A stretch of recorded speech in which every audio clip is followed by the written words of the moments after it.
Okay, today, I know I had a little bit of a hiatus, crazy stuff going on with me and, work and actually working. So today I actually got the time earlier this week to see a magnificent movie, and one that I think could be going down as in my movie of the year picks, which is Sinner, starring Michael B. Jordan, what's her face that's married to Josh Allen. Beautiful, absolutely beautiful.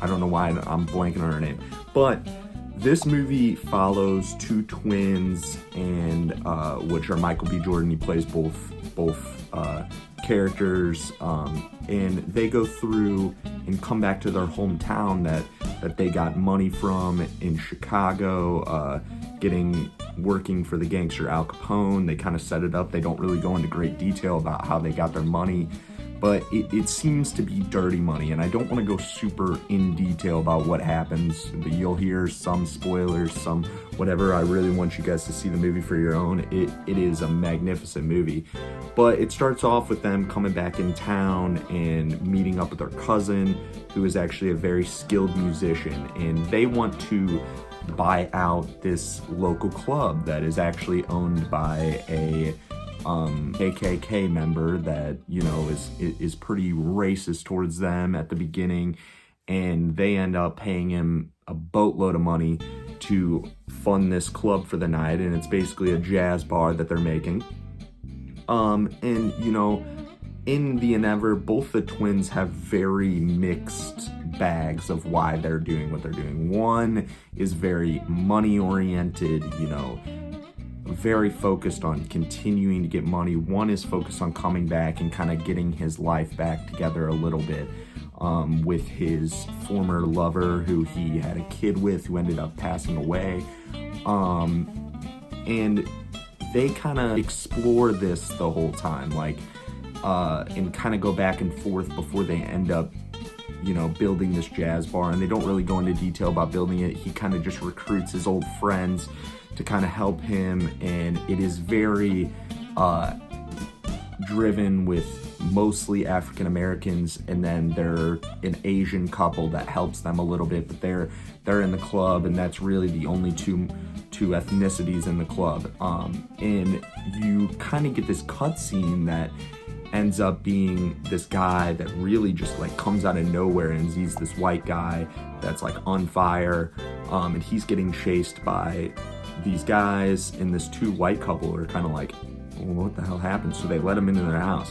Turns out he's a damn vampire, and he turns them over to being a vampire, and in the death at night, vampires are only out at night, so when all those people are at the Juke club, they end up going there and kind of wreaking havoc. They try and act like they're a band at first and try and act like whatever, but sooner or later, everyone finds out the real play. First of all, the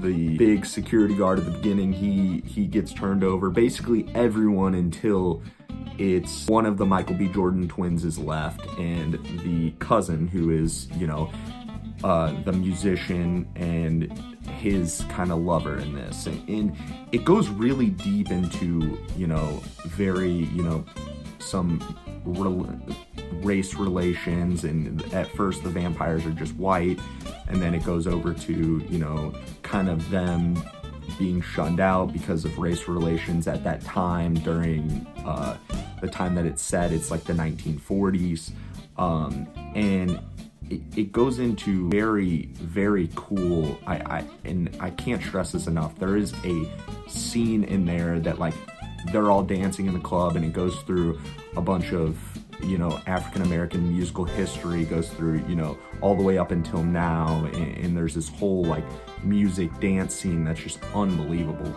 And that's a 2-3 minute scene that's cut, and it's going around using one camera around the place, and it is awesome. And then it goes into with the Asian couple, it shows some Asian history, which is kind of it adds to it and shows kind of more, obviously the details of the cultural side.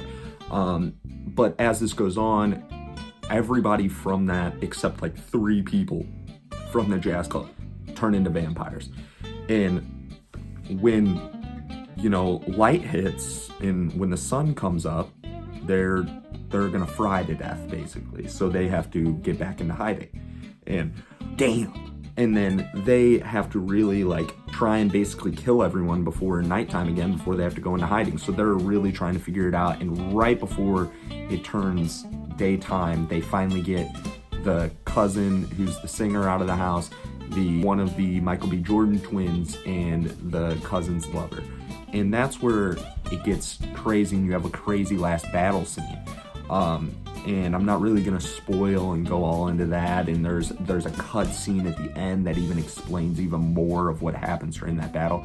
But overall, like, this movie, how it's painted and how it goes into the history of like African American musical history and race relations during that time, and also like the underlyings with religion and stuff like that, is very, it's very detailed. And the more I kind of thought back into the movie or watched scenes again that were on like Twitter that I watched obviously in the movie, but then later on looking back, there's so many detailed things that the director did.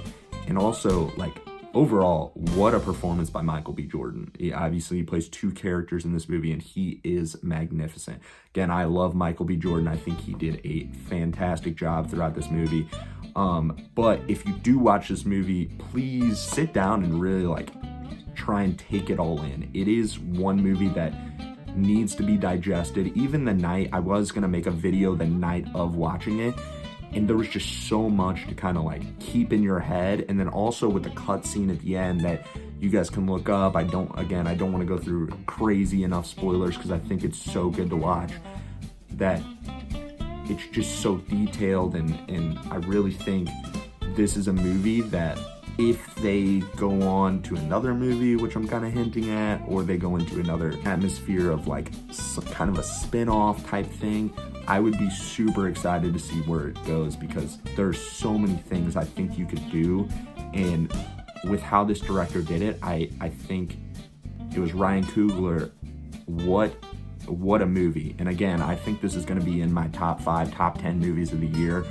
Still a lot of movies to come out, still a lot of the rest of the year to come out, but overall, I usually am very critical about movies like this, especially like a little thriller based, but I love this movie, and I hope you guys get to go see it. It is something of a journey in the movie theater. This was one of the first movies I've been to in a while that was sold out. There was no seats in it, and most of the showings throughout the day were sold out, which was great to see, because you can kind of see the hype that's been surrounded by it. But overall, go see the movie. I rate it like a 9.5 out of 10. I really enjoyed this movie. Gonna go back and watch it at some point. Think it's something that you can sit down, enjoy with whoever. It's detailed. It has a great acting performance by many different actors, especially Michael B. Jordan, and a great film overall by Ryan Coogler.